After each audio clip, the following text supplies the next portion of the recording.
This is Brick Wall Cinema with your host, Chance the Riot. And on today's episode, we have Donnie Williams joining us for part 2. And in this episode, we discuss The Grinch 2018, Fred Claus, Bad Santa, the Game Awards, and Married with Children.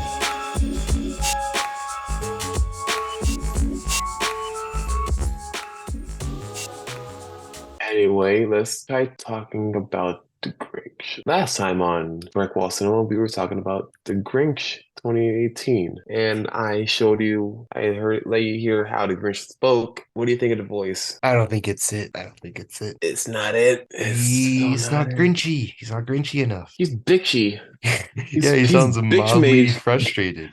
Exactly. That's why Where's the contempt? Where's the hatred in his voice? not there.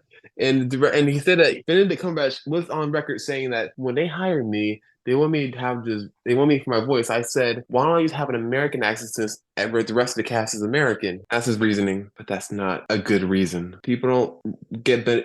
You don't get Krispy Kreme for the coffee. You get it for the donuts, the glazed donuts. We don't.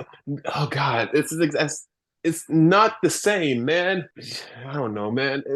Besides that, I think you know why all the rest of the Dr. Seuss movies are animated now? No, I don't. It's because after Cat in the Hat movie came out, the live action with Mike Myers, the wife of Dr. Seuss, she said never fucking again, and said no more live action no more live action Dr. Seuss movies. Thank goodness.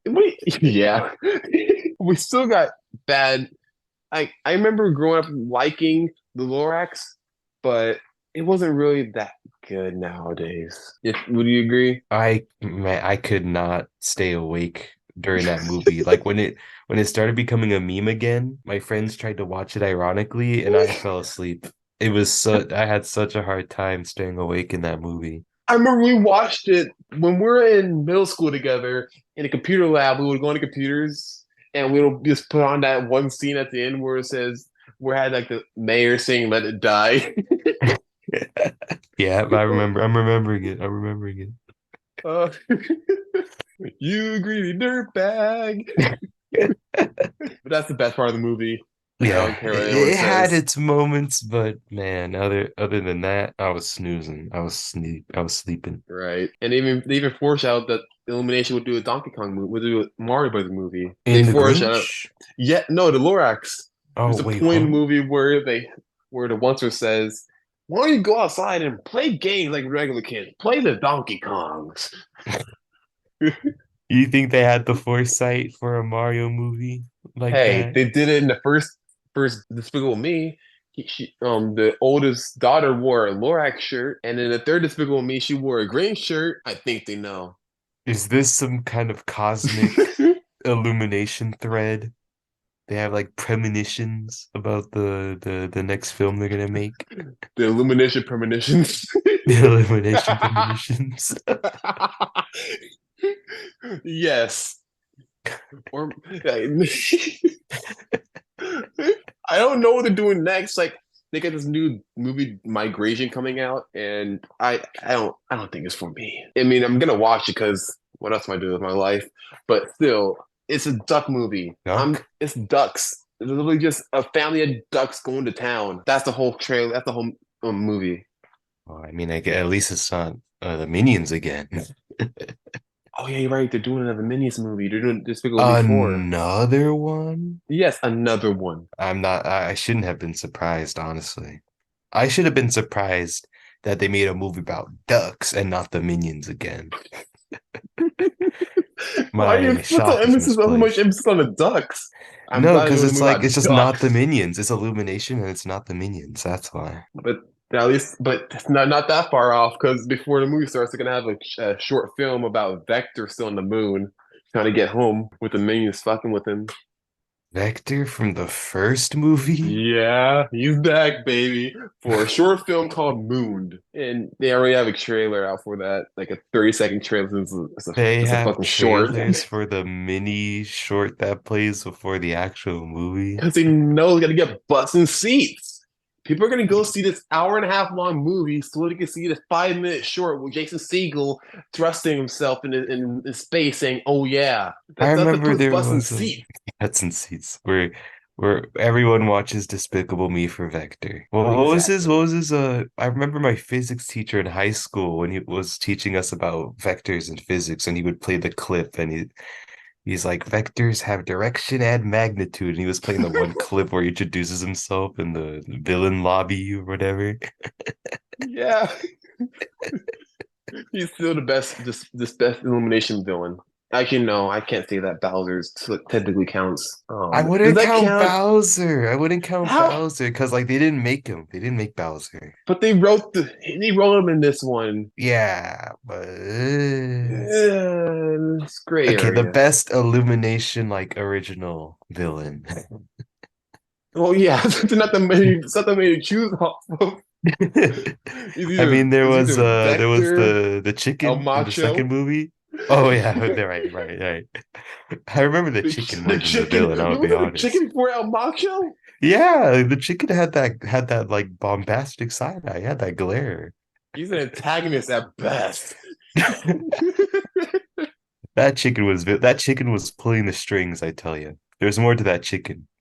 Oh yeah, we'll see him in Despicable Me 4. He runs a whole chicken coop of evil.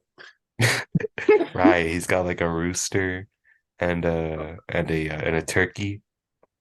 Yeah, and I guess oh no, what are they gonna do? What are they gonna do? Make a big chicken? They're gonna go Yeah, back no to more. the first Thanksgiving and get turkeys off the The menu. menu.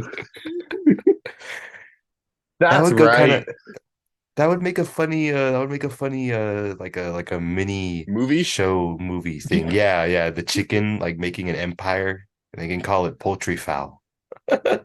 Shut the fuck up. It writes Oh, itself. It really does. I can see why they can make so many Despicable Me movies. do you really though? Yeah, that's It just a really writes movie. itself. It's It not really really a writes Despicable Me itself. movie. What It's constitutes as a despicable. Despicable Me movie? It's got to be despicable, and it's got to have the minions in it. I think that's all. I think that's the big requirements. You know, the third one made $1 billion at the box office. It's not Th- dying down. 31 billion? Who's No, watching? the third one made $1 billion. Oh, okay. I was about to say. No, we made 31 billion movies. My God. Your Avatar made over $100 million at the box office. $100 billion at the box office. No, we just made 2 billion. We're not there yet. Absurd levels of inflation when the Minions is making $31 billion box office. You tell you're telling your grandkids that back in my day, Despicable Me 4 was the fourth highest grossing film of all time, right next to Avatar 5 and Avatar 7 and Avatar 2, 3, Actually 1. dystopian. Actually dystopian. James Cameron ran for president, and then he got impeached because he was too hard to work with in the White House. Then he went back to Pandora. You know, it's crazy. It's a crazy year. Yep, those were the good old days. Hey, Bloody Donnie, remember when? Remember when Seth MacFarlane started singing at the Oscars? Yep, that was a And, performance. Really and got then out of our seats for that one. Billie Eilish, that was Lil Nas X. That was a weird time. You're like, hey, Dad, isn't Lil Nas X gay? Yeah, he was. That was it. Oh my goodness. This Oh fan my fiction got out of hand. fan fiction. Oprah Winfrey ran for president. She won, actually. She was in, Shocker. she turned out to be one of the best presidents in U.S. history. But to be fair, it's not a high bar.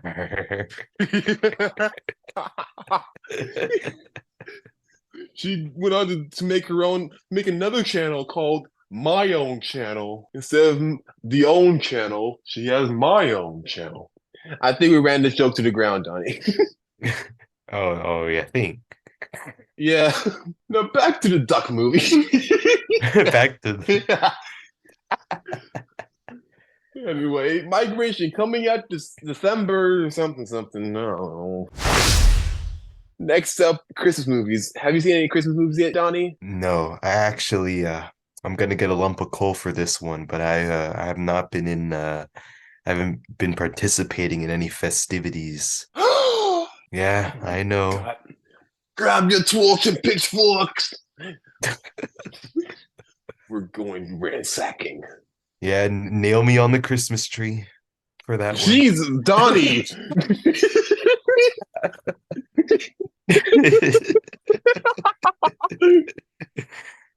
I'm very late. I'm very tardy to the party when it comes to Christmas. I honestly, I feel like I felt like Charlie Brown this Christmas because I feel very unmoved by anything that's going on with Christmas right now. And like I'm watching movies, and I talked to my friend Sergey about this, saying like, "Why am I not happy?" I'm like, he's like, maybe because you're being really cynical and watching these movies and then you're pointing everything out about them. And I'm like, maybe that can't be. I do that every day because like it's hard not to now. This morning I watched a movie called Fred Claus. It's a movie almost everyone's heard about but never bothered to watch. It's one of those I saw a trailer for it when I was little on the TMNT DVD. It was about this brother, like Santa Claus's brother. You remember? Have you heard of? Remember this? It's very vaguely, very vaguely. Yeah, exactly. That's how everyone remembers this movie I talk about. Yeah.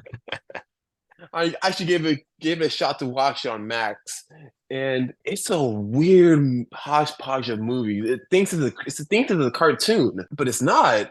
It's a live action movie because like they have like points where there'll be people hitting each other, and they have the cartoon sound effects like the bong, bing, zing, like you know the gist. Yeah. But it comes out of nowhere, and they don't come back to like another 30 minutes into the movie. And they got like rundown the movie to give you a rundown of the movie. It's about polar opposite brothers, and the only difference is one's Santa, the other one's very angry that everyone always compares him to Santa. Like parents used to compare him to Santa, saying, "Why can't you be like your brother Nick? He's really a saint." Which I honestly, in my opinion, I would be mad. I would be pretty pissed too if I can't live up to a saint as a brother. So I get that, but then have like in the beginning, early in the movie, Vince Vaughn, that's the mean brother.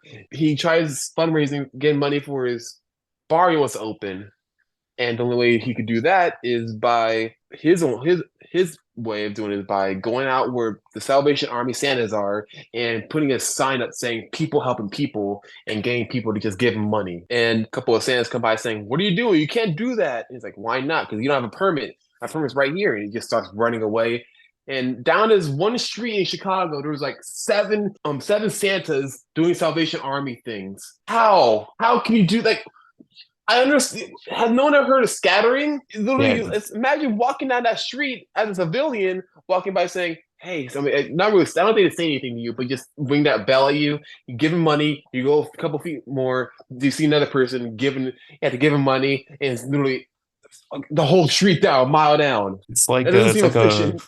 it's like a flock of birds. Santas are attracted to other Santas, you know? Well, With they walk like herds. They walk yeah, in yeah. bunches over each other, and they start like when they almost get hit by a car, they have like the beeping sound effects, like the crashing sound effects, and they start bombarding him, which leads to him cutting him in custody and asking Santa for a bailout, $500. He's like, "Oh yeah, well you doing that? Can you also pay me like $10,000?" And he's like, "Well, why?" Like, "Oh, I just need it for something." And he's like, "Well, if you don't want the money, you're gonna have to." I don't know why I'm making it sound like Dr. Phil, but but I'm gonna keep doing that voice. "Well, if you want to do that, you're gonna have to come over here to the North Pole and work for your money." They're like, "Oh yeah, well I can absolutely do that. I'm coming over right now." And then the elf comes picks him up, and there's out of a gray area what they can do with the elves.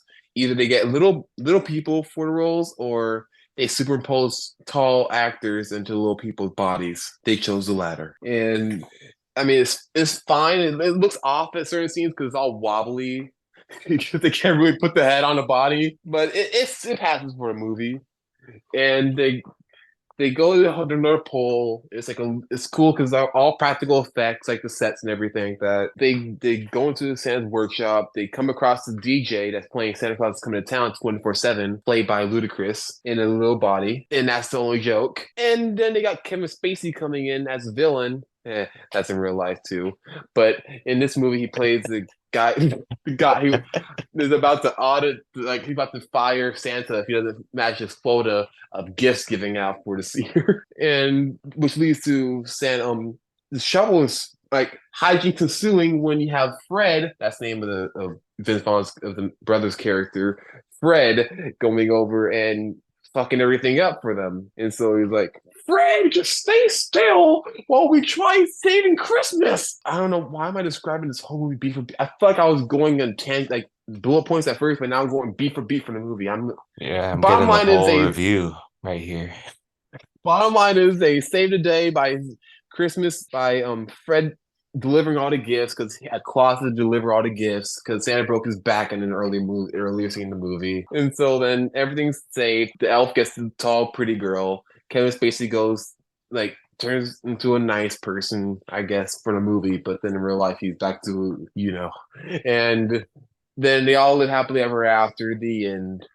Merry Christmas. I don't feel the Christmas spirit with any of these movies I've been watching. I didn't feel with that. None of these. I guess because I watched all the good ones, I feel like I'm just scraping the bottom of the barrel of movies Christmas movies I haven't watched, and I feel like they're all cynical. Besides this one, I saw Bad Santa, and Bad Santa made me feel like shit. You know Have you heard of Bad Santa? Bad Santa. It's what Billy Bob Thornton as a drunk that plays as Santa to steal money from malls. Yeah, I can't say I've seen this one. Yeah, it's Oh, it's supposed to be a comedy, but it's not funny. It's more depressing seeing the drunk literally piss himself in the seat. When he said that, when I found there was a sequel to it about to play, when I said almost coming up next, you can play a sequel. I'm like, no. I know it's for most people that hate Christmas. I guess for them, like if you hate Christmas, you watch this movie. Anyone interested in watching Bad Santa? So, Donnie, have you seen the Game Awards? I didn't watch the stream, but I did check the website and saw all of the winners. Really? So, can you list out the winners for me? There's around Or to be, like what, 30 or categories?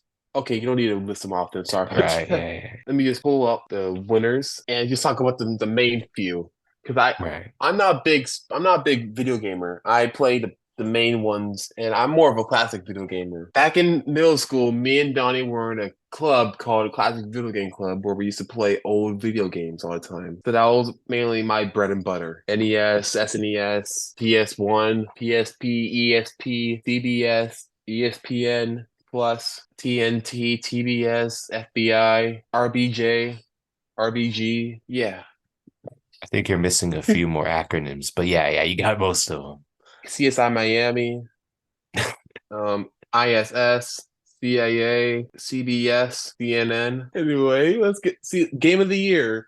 We had Baldur's Gate 3 win this Yep. year. Honestly, Baldur's Gate. the nominations were Alan Wake 2, Spider-Man 2, Resident Evil 4, Super Mario Bros. Wonder, and Legend of Zelda Tears of the Kingdom. Yeah, they stood no chance.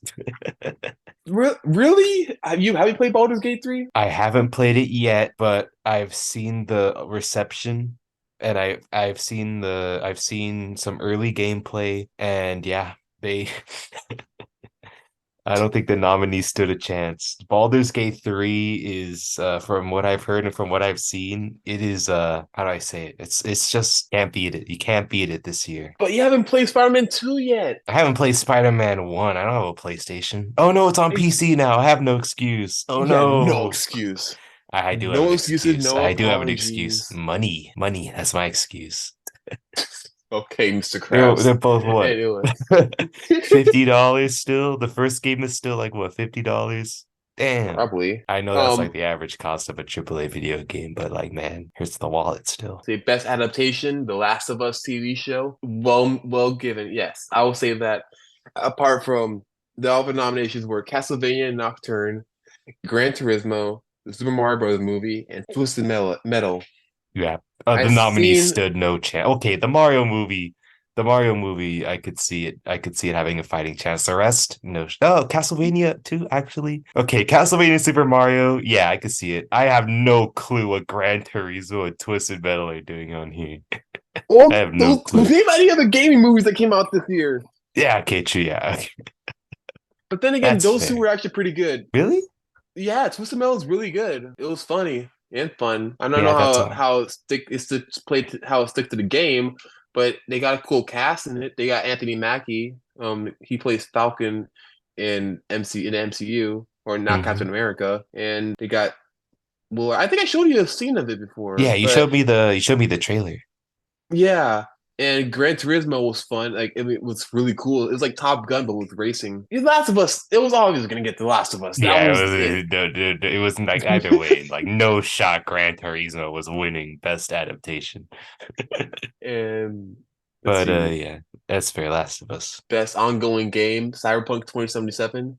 Now I haven't played Cyberpunk because I was worried about spending $60 on a game that glitches, but I heard it Mhm. is improved now. Oh Have you yeah. played Cyberpunk? I did play it, but I got my refund. I got my Wow. refund for it. Yeah, way Okay, back great. in year one when you got in a car and you got launched halfway across the city. Good old days. Good old days.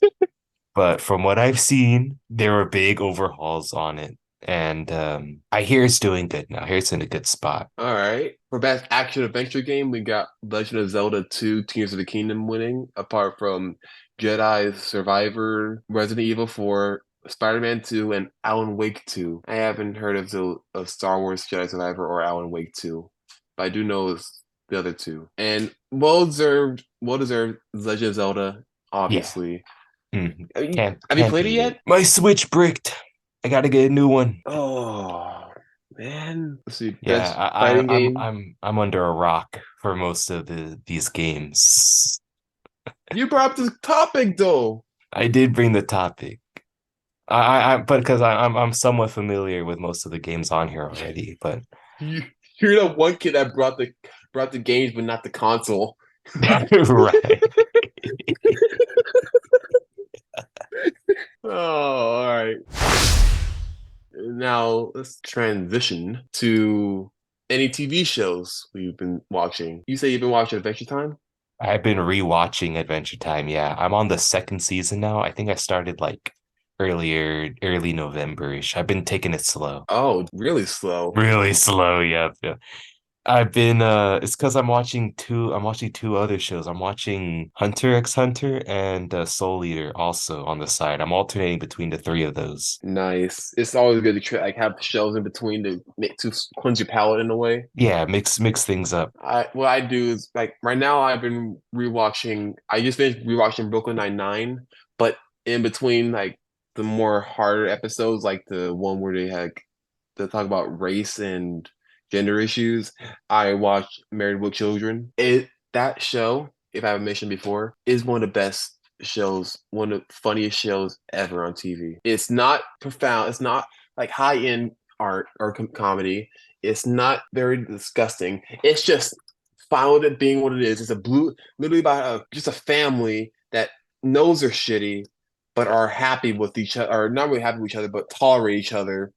And with a dad that works as a ladies footwear salesman, and a mom that's a stay at home, doesn't do anything, smart ass son, and a dumbass older daughter. That's the dynamic. What the show is famous for is having a crazy ass like laugh track for like in the later seasons. Like people Crazy just ass laugh lose their track. minds. Not like a laugh. I mean, like the audience will actually go crazy in later seasons for like a good minute or so. So they have like a It's live audience in yeah, watching the. it shows from the '80s and all the way to like late '90s. Yeah, like I mean, 12 seasons. I think we should call it a wrap for tonight for Brick Wall Cinema. We didn't really talk about that much about cinema. I mean, we did, but this one was basically just shooting at the shit for a while because it was our Christmas episode. Why have a plan? I mean, oh my God, that sounds terrible when I said it. Why?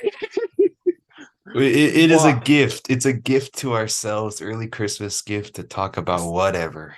It's our gift to you into a glimpse of our world, how we talk, how we hang out with each other. This is the episode where you join in on the fun, where you're part of the team. You're part of the A team. Come on, sit down with us, have a cup of Joe, and we'll be talking about all things, all the things. Anything we feel like. It might seem not planned out, but trust me, we all have this written out. Even the improv moments where we all mess up, that's definitely written out. It's all planned out. Don't worry. I think we cover our tracks. Dotted our I think we I's and our know. T's. Yeah, we crossed our T's, dotted our I's, and Oh, I blinked dotted our them. eyes, crossed our teeth. Yeah, we did all of the things. Well, thank you for having us. Oh shit, that's no one's line. Thank you, Donnie, for being on our show. On Thank you my for show. Shit, having me. Oh, shit. I got this. Thank you for being on my show, Donnie. and thank you for having me on your show, Chance. It was a great pleasure to have you on my show, Donnie. It was a great pleasure to be on your show, Chance. It sure was. We'll talk to you next time.